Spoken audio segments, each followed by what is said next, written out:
Boa noite a todos. Boa noite. Estamos reunidos para estudar a obra Paulo e Estevão. Hoje é o nosso estudo de número 56. Nós estamos exatamente no momento em que o nosso amigo Saulo de Tarso já está em Jerusalém. Ele foi atrás da irmã Dalila. Quando ele chegou, infelizmente, Dalila não mais morava nessa casa. Já está um outro homem que foi muito grosso, por sinal, e que o nosso irmão Emmanuel chamou de homenzinho, apresentando essa criatura super, até mesmo adoecido, porque ele foi muito grosso, porque Saulo de Tarso está hoje praticamente vestido como um mendigo. Então foi muito mal recebido e não teve notícias de por onde anda Dalila. E aí ele saiu dali e decidiu procurar Alexandre. Então o funcionário recebeu, o empregado da casa, e o Alexandre veio prontamente, recebeu, apesar de ser um homem que vestido parecido realmente um beduíno do deserto. E Alexandre não reconheceu. Ele disse: "Você não reconhece mais seu amigo? Eu sou Saulo de Tarso." Ele abraçou carinhosamente e imaginou que Saulo de Tarso estaria voltando da sua loucura, porque era rotulado que Saulo estaria louco. E aí ele começa a conversar e Saulo diz: "Olha, não estava doente, realmente eu me tornei um cristão." Então Saulo está retratando todo o processo de mudança dele, período no deserto, e Alexandre está extremamente decepcionado. Então nós estamos exatamente nesse momento, desse diálogo, desse movimento. Vamos fazer a nossa prece?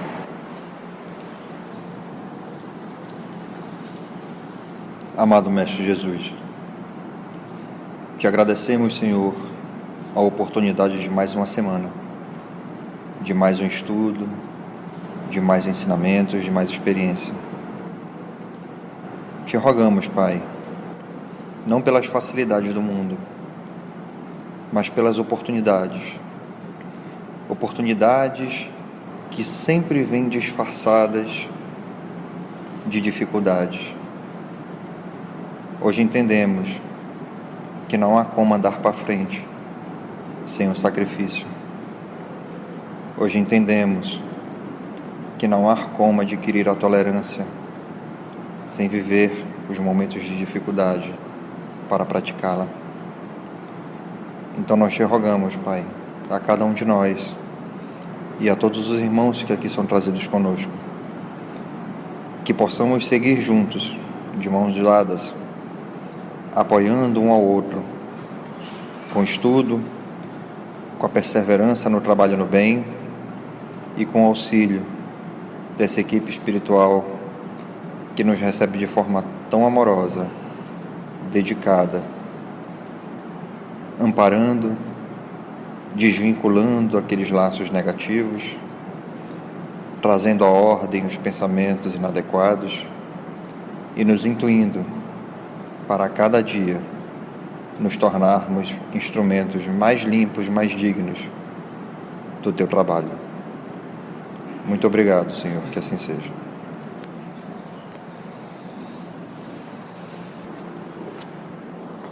Vamos então? O ex-doutor da lei tinha o coração ralado de angústia. Tantos dias ansiosos, tantas amarguras vividas no intuito de lograr alguma compreensão e repouso junto dos seus, via agora, era tudo ilusão e ruinaria, conjunto de ruínas. A família desorganizada, a mãe morta, o pai infeliz, e ele soube tudo isso à vista. O que eu estou querendo dizer? De uma vez só. Ele foi visitar Alexandre e teve todas as notícias que ele nem imaginava. A mãe desencarnou de desgosto. O pai, uma tristeza só. E a irmã, se sentindo envergonhada, teve que mudar de cidade. Os amigos execravam-no, Jerusalém lançava-lhe ironias. Vendo-o em tal atitude, o amigo regozijava-se intimamente, esperando ansioso o efeito de suas palavras. Ele imaginou, uma vez falando tudo isso, Saulo vai se arrepender de tudo, vai largar Jesus e vai voltar. Afinal de contas, é pai, mãe, irmã. Depois de concentrar-se um minuto, Saulo acentuou: lamento ocorrências tão tristes e tomo a Deus por testemunha de que não cooperei intencionalmente para isso. No entanto, mesmo aqueles que ainda não aceitaram o Evangelho deveriam compreender, segundo a antiga lei, que não devemos ser orgulhosos. Moisés, nada obstante a energia das recomendações, ensinou bondade. Os profetas que lhe sucederam foram emissários de mensagens profundas para o nosso coração, que se perdia na iniquidade. Amós nos concitou a buscar Jeová para conseguirmos viver.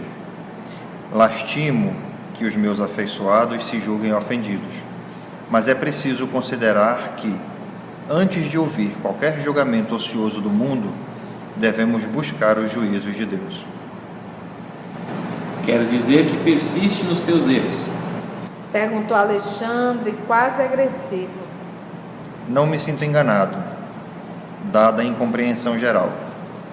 Comentou o ex-rabino dignamente.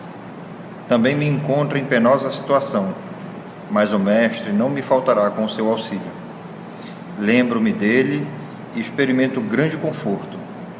Os afetos da família e a consideração dos amigos eram no mundo minha única riqueza. Contudo, encontrei nas anotações de Levi o caso de um moço rico, que me ensina a proceder nesta hora. Desde a infância procurei cumprir rigorosamente meus deveres, mas se é preciso lançar mão da riqueza que me resta para alcançar a iluminação de Jesus, renunciarei à própria estima deste mundo. De cantar, né? Tá vendo por que Jesus falou? Este é um vaso escolhido por mim. Então, o vaso, ele vai ser portador de um conteúdo. E se o vaso não estiver limpo, o conteúdo, quando é posto, acaba ficando sujo. Por isso é que Jesus disse: esse é um vaso escolhido por mim. Esse homem é muito decidido, muito firme. Nada o faz mudar a direção. Por isso é que Estevão falou. Ele foi fiel a Moisés. Quando conhecer Jesus, será fiel até o fim. Estevão identificou a personalidade e o lado bom de Saulo de Tarso.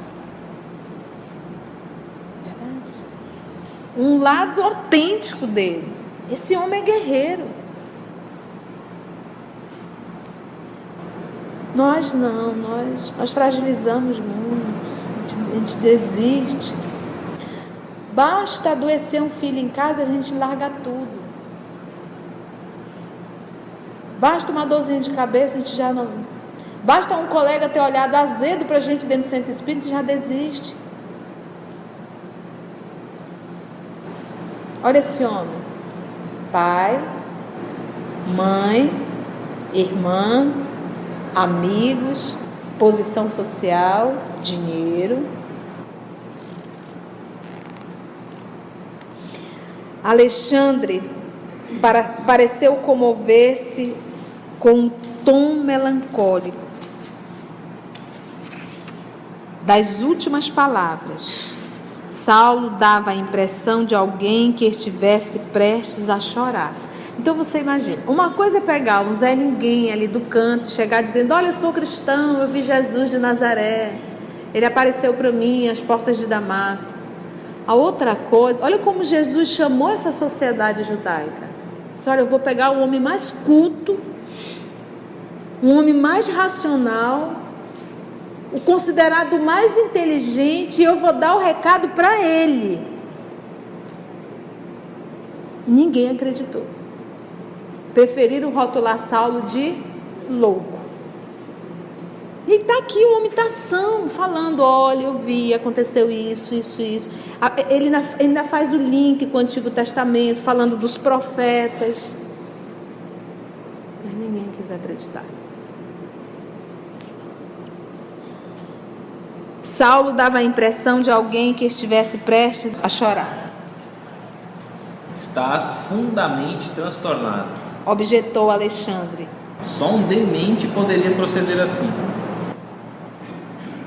Demente. Vira alguém olhar para mim e me diz, Constância, tu é uma demente. Epa! Pensou? Já pensou, Maurício? Alguém olhar para você, você é um demente. Para pensar. Você põe no lugar de... O lado evoluído. Ok. Você já pensou nisso? É um amigo falando isso. Gamaliel não era um louco e aceitou Jesus como o Messias prometido. Acrescentou o ex-doutor, invocando a venerável memória do grande rabino. Não creio. Disse o outro com ar superior. Saulo baixou a fronte silenciosa. Grande a humilhação daquela hora, porque foi chamado de doido. Depois de havido como demente, era tido por mentiroso. Porque ele disse, olha, Gamaliel, não acredito. Ou seja, tu está mentindo. Apesar disso, no auge da perplexidade, considerou que o amigo não estava em condições de compreendê-lo integralmente. Refletia na situação embaraçosa quando Alexandre voltou a dizer: é esse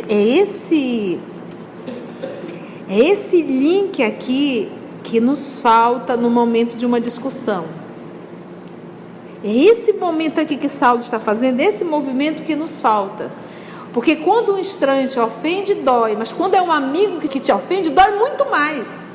Então, como dói muito, o movimento de raiva, de ódio, de uma série de coisas é muito maior. Porque é alguém que do teu coração. Quando é alguém que não está nem aí. Então, nesse momento, se nós conseguirmos fazer esse movimento aqui, essa pessoa não está em condições ainda de me entender. De entender o Cristo. Essa pessoa é imatura. Como diz o nosso Senhor Jesus, o homem não é mau, é frágil. É esse movimento antes do sentimento não digo da revolta, da mágoa se instalar. Ele vai sair daqui do Alexandre sem mágoa. Ele não vai levar os ditos de você é um louco, você é um mentiroso. Ele não vai levar, porque ele já resolveu aqui a encrenca. Dizendo o quê? Ele pegou todo o movimento e disse, vamos já digerir isso aqui, para eu não levar isso aqui para casa. E muito menos levar isso para a minha vida inteira. Alexandre não entende o que eu já entendo. Alexandre não está pronto para entender o cristianismo. Pronto, acabou. É igual quando uma criança miudinha te dá a língua, você entende com a criança, vai-se embora. Mas se você for criança também, você vai devolver a língua para o menino. Não é verdade?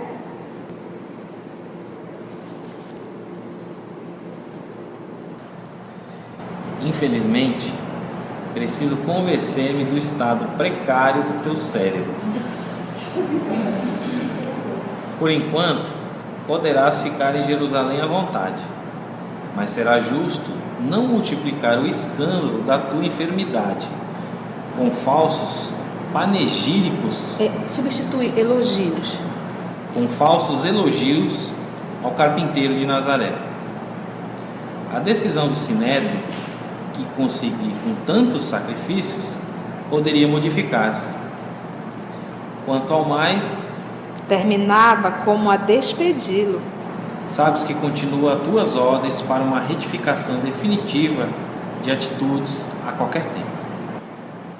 Qual era uma característica de Saulo de Tarso? Lembra quando Sadoc foi visitá-lo? Lá no iníciozinho do livro? Isso vestido a romano, falando grego. Aí Saulo cortou e disse: e no coração a lei. Lembra? Então, uma das características de Saulo de Tarso, a última palavra era a dele. Então, olha como esse homem é outro homem. É outro. Volto sempre a dizer, por isso Saulo falar em sua carta, não sou eu que vivo, ele tinha consciência disso. Não sou eu que vivo, é o Cristo que vive em mim. Ele era 100% Jesus. Não tem até o dito 100% Jesus? Saulo era 100% Jesus. A personalidade de Saulo de Tarso desapareceu, acabou.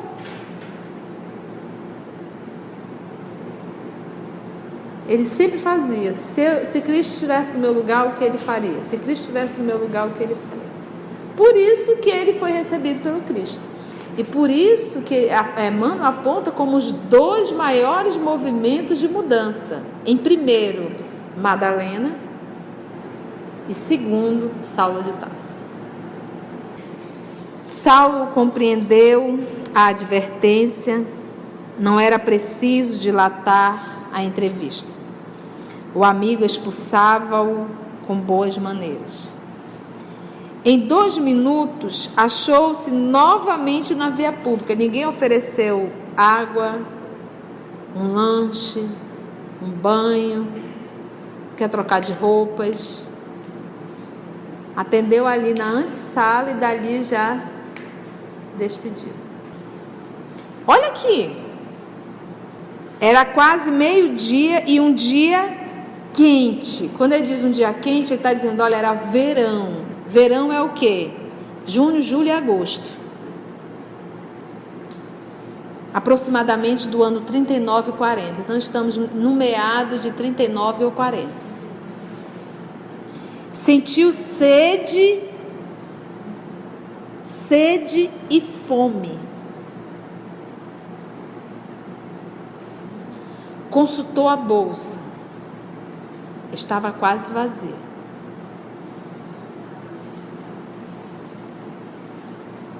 Um resto do que recebera, eu acho tão interessante isso,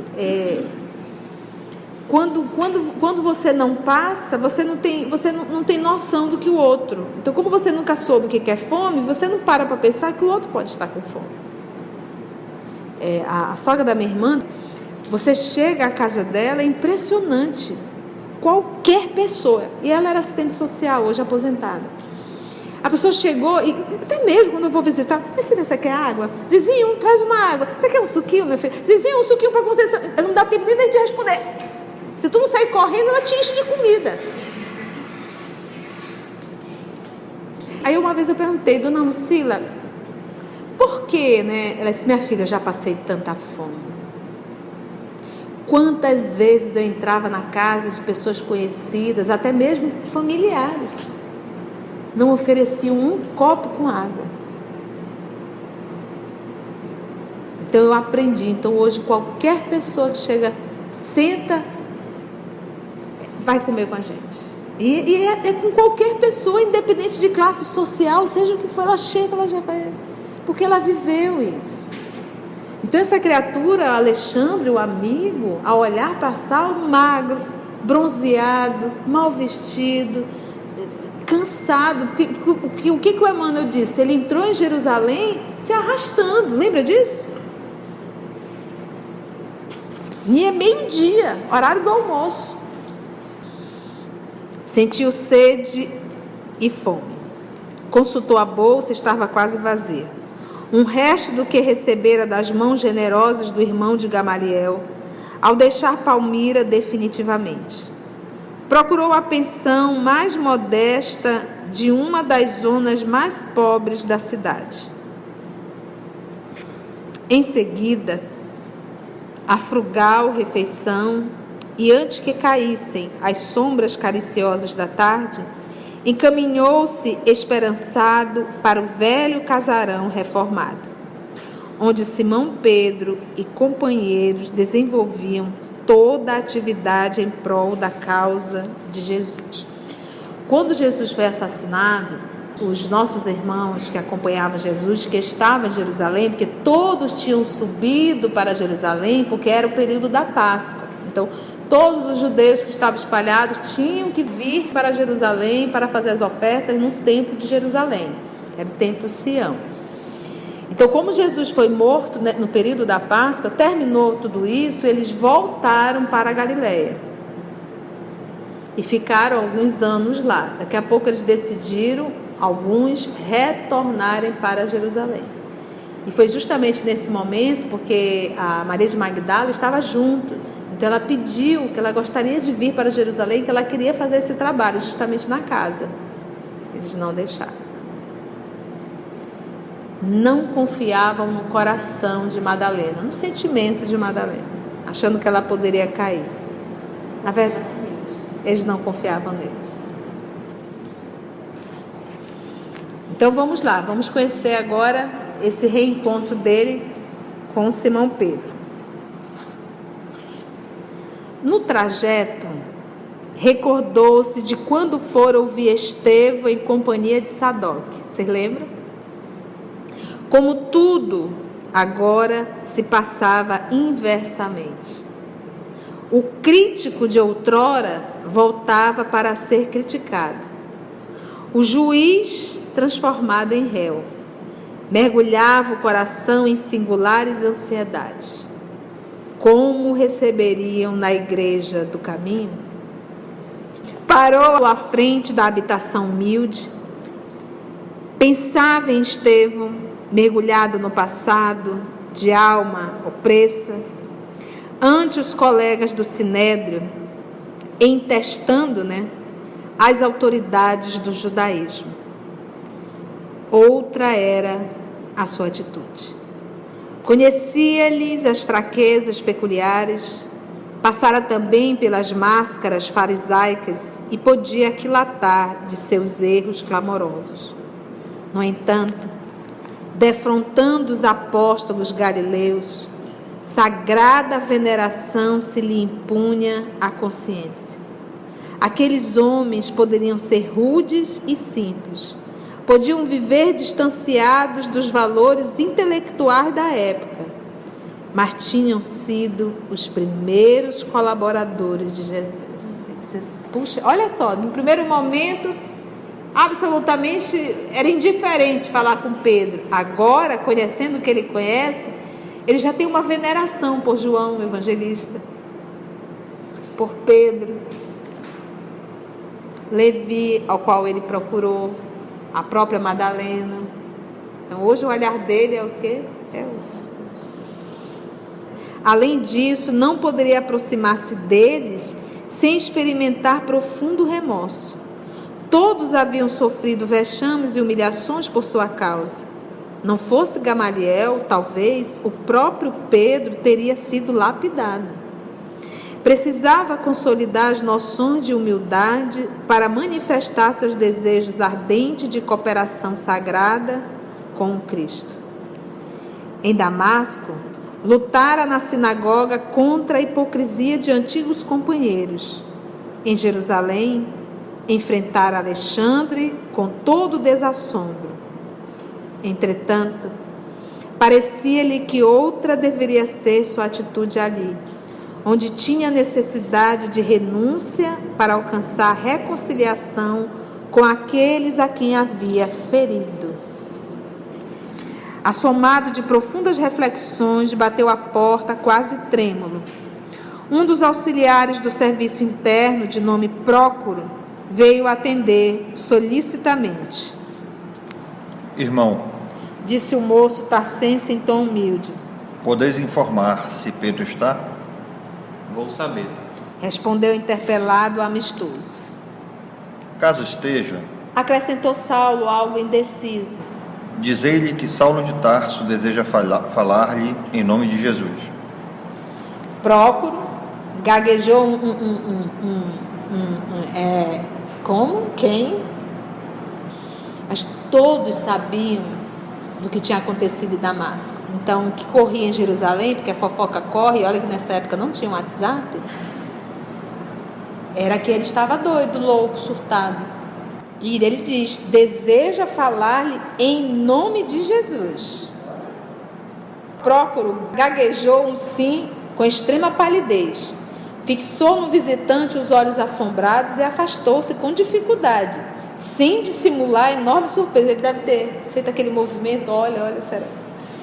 Lembrava-se agora daquela primeira discussão com Estevão, em que o grande pregador do Evangelho sofrera tantos insultos. Em poucos momentos alcançava a câmara onde Pedro e João conversavam sobre os problemas internos. A notícia caiu entre ambos como uma bomba. Bum! Ninguém poderia prever tal coisa. Não acreditavam na lenda que Jerusalém enfeitava com detalhes desconhecidos em cada comentário. Porque lembra, já faz quanto tempo que ele está longe de Jerusalém? 3 anos. 3 anos de deserto. E ele estava desaparecido, ninguém sabia onde estava Saulo. Só Gamaliel. Impossível que o algoz implacável dos discípulos do Senhor estivesse convertido à causa do seu evangelho de amor e redenção. Nem os discípulos acreditavam. O ex-pescador do caminho, antes de recambiar o portador ao inesperado visitante, mandou chamar Tiago para resolverem os 3 a decisão a tomar. Esse Tiago aqui já é o Tiago menor, que é o irmão de Levi, tá? E tanto é que aqui está a cola, o filho de Alfeu.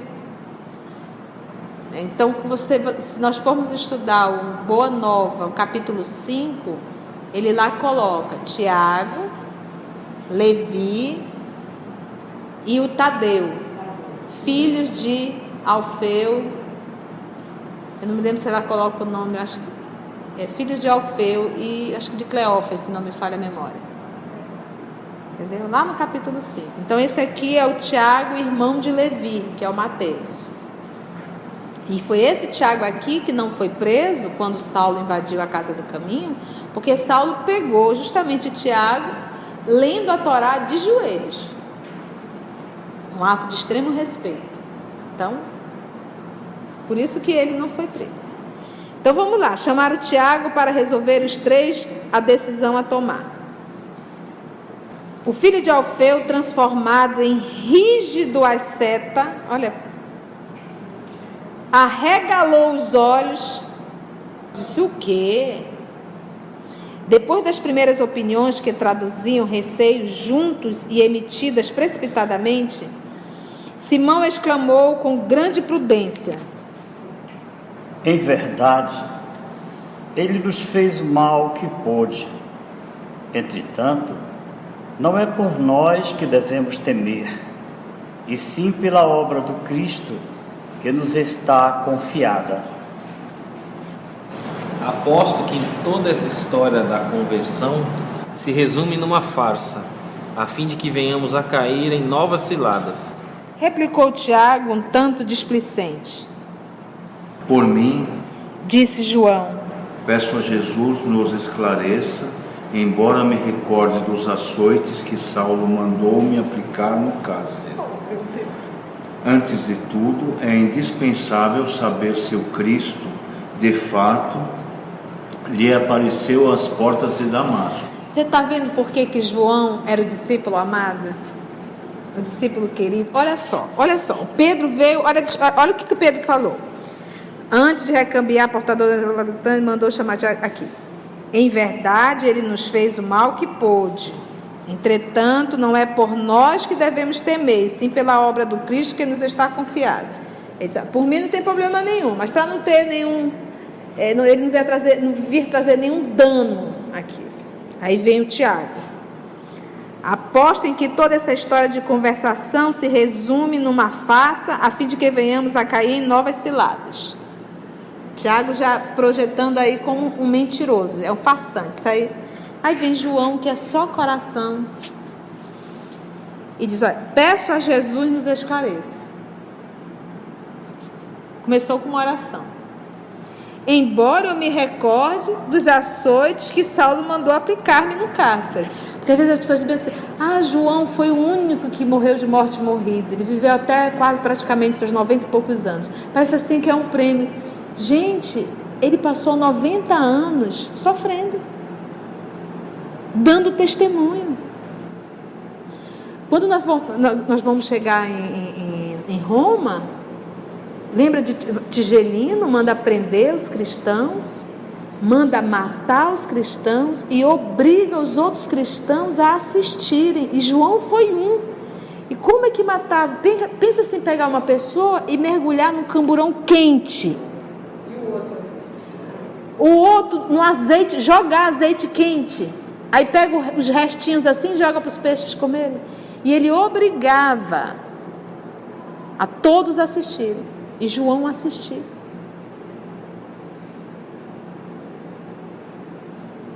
Então o sacrifício de João foi muito maior. Olha aqui, foi açoitado e mandou aplicar-me no cárcere. Antes de tudo, diz João, é indispensável saber se o Cristo de fato lhe apareceu às portas de Damasco. Primeiro, que Jesus nos inspire. Segundo, vamos ouvi-lo. Vamos ver realmente o que aconteceu. É o coração, né? Mas saber como? Dizia Pedro com profunda compreensão. Nosso material de reconhecimento é o próprio Saulo. Ele é o campo que revelará ou não a planta sagrada do Mestre. Ao meu ver, tendo a zelar um patrimônio que não nos pertence, somos obrigados a proceder como aconselha a prudência humana. Não é justo abrirmos as portas quando não lhe conhecemos o intuito. Da primeira vez que aqui esteve, Saulo de Tarso foi tratado com o respeito que o mundo lhe consagrava. Busquei-lhe o melhor lugar para que ouvisse a palavra de Estevão. Infelizmente, sua atitude desrespeitosa e irônica provocou escândalo que culminou na prisão e morte do companheiro. Veio espontaneamente e voltou para prender-nos. Ao carinho fraternal que lhe oferecemos, retribuiu com algemas e cordas. Assim, me externando, também não devo esquecer a lição do Mestre relativamente ao perdão. Por isso reafirmo que não penso por nós, mas pelas responsabilidades que nos foram conferidas. Ante considerações tão justas, os outros calaram, enquanto o ex-pescador acrescentava: Por conseguinte, não me é permitido recebê-lo nesta casa, em maior exame, ainda que me não falte sincera boa vontade para isso. Resolvendo o assunto por essa forma, convocarei uma reunião para hoje à noite. O assunto é muito grave. Saulo de Tarso foi o primeiro perseguidor do Evangelho. Quero que todos cooperem comigo nas decisões a tomar, pois de mim mesmo não quero parecer nem injusto nem imprevidente. Depois de longa pausa, dizia para o emissário: Vai, Prócoro, dize-lhe que volte depois, que não posso deixar os quefazeres mais urgentes. Prócoro, E se ele insistir? perguntou o encarregado preocupado. Se ele de fato aqui vem em nome de Jesus, saberá compreender e esperar. Saulo aguardava ansiosamente o mensageiro. Era-lhe preciso encontrar alguém que o entendesse e lhe sentisse a transformação. Estava exausto. A igreja do caminho era a derradeira esperança. Prócoro transmitiu-lhe o recado com grande indecisão. Não era preciso mais para que eu tudo compreendesse. Os apóstolos galileus não acreditavam na sua palavra. Agora examinava a situação com mais clareza. Percebia a indefinível e grandiosa misericórdia do Cristo visitando, inesperadamente, no auge do seu abismo espiritual, as portas de Damasco.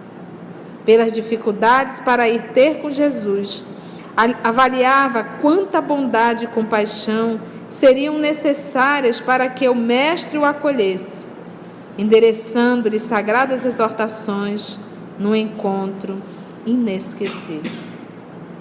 O encarregado fixou com simpatia.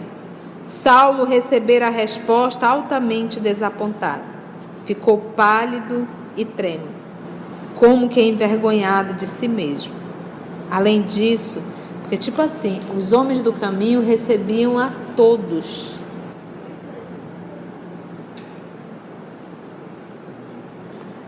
Além disso, tinha aspecto doentio, olhos encovados, era pele e osso.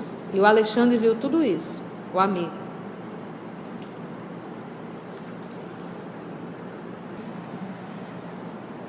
Compreendo, irmão. Disse de olhos molhados. Pedro tem motivos justos. Aquelas palavras comoveram a Prócoro no mais íntimo da alma. E evidenciando seu bom desejo de ampará-lo, exclamou a demonstrar perfeito conhecimento dos fatos: Não trazeis de Damasco alguma apresentação de Ananias? Já tenho comigo as do mestre. Como assim? Perguntou o encarregado admirado. Jesus disse em Damasco, Falou o visitante com serenidade, que mostraria quanto me compete sofrer por amor ao seu nome. olha que lindo. Mostraria quanto me compete sofrer por amor ao seu nome. Então é muito comum nós, chamados de religiosos, adentrarmos em uma instituição religiosa com o intuito de ter tudo do bom e do melhor, que possa prosperar financeiramente, que a saúde possa ser maravilhosa, que tudo possa ser redondo, ainda fazendo esse movimento de troca. E a fala do nosso Senhor Jesus para Saulo é essa daqui, ó, que mostraria quanto me compete sofrer por amor ao seu. Intimamente, o ex-doutor da lei sentia imensa saudade dos irmãos de Damasco, que o haviam tratado com a maior simplicidade. Entretanto, considerou simultaneamente que semelhante proceder era justo, porquanto dera provas na sinagoga e junto de Ananias, de que sua atitude não comportava simulação.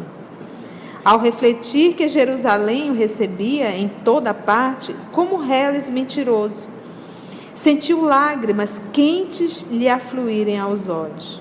Mas, para que o outro não lhe visse a sensibilidade ferida, exclamou, justificando-se: Tenho os olhos cansados pelo sol do deserto. Podereis fornecer-me um pouco de água fresca? O encarregado atendeu prontamente. Daí a instante, Saulo mergulhava as mãos num grande jarro, lavando os olhos em água pura. Voltarei depois.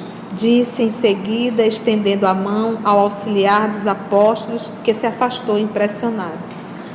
Amargando a fraqueza orgânica, o cansaço, o abandono dos amigos, as desilusões mais dolorosas, o moço de Tarso retirou-se cambaleante.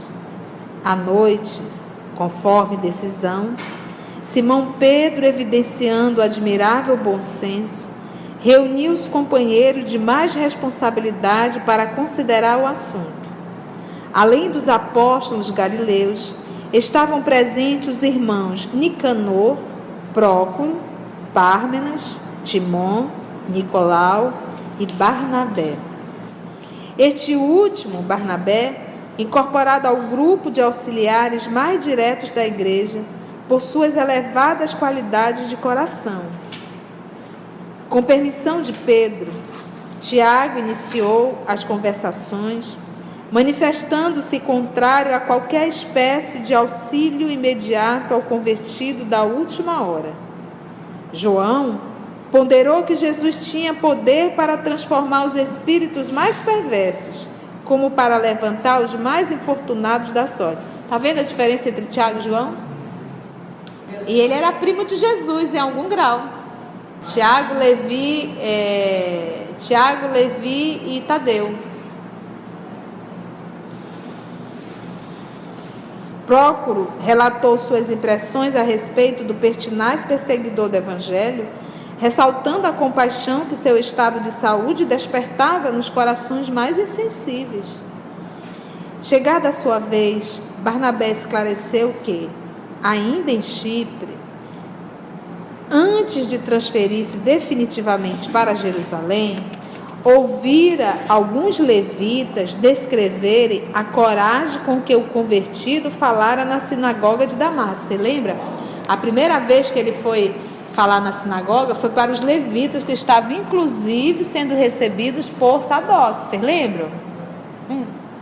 Então olha só, a fofoca foi parar lá, já chegou lá em Chipre, né? Com que o convertido falara na sinagoga de Damasco, logo após a visão de Jesus. O ex-pescador de Cafarnaum solicitou pormenores do companheiro, impressionado com a sua opinião. Barnabé explicou quanto sabia, manifestando o desejo de que resolvessem a questão com a maior benevolência. Cenas do próximo capítulo. Vamos orar? Então vamos envolver o nosso irmão Danilo para fazer a nossa prece de encerramento. Amigo Jesus, obrigado por nos oferecer hoje o impulso que criou a vontade de estarmos aqui no estudo de hoje. Sabemos que alguns dos nossos irmãos, por pequenos motivos, não o fizeram. Senhor, guarde esses irmãos. Obrigado também por podermos compreender o conteúdo do aprendizado de hoje. Sabemos que alguns dos nossos irmãos, por algum tipo de dificuldade, não conseguem compreender. Então, obrigado, Senhor, por nós que temos e podemos, que façamos bom proveito dos conhecimentos que tivemos essa noite. Assim seja.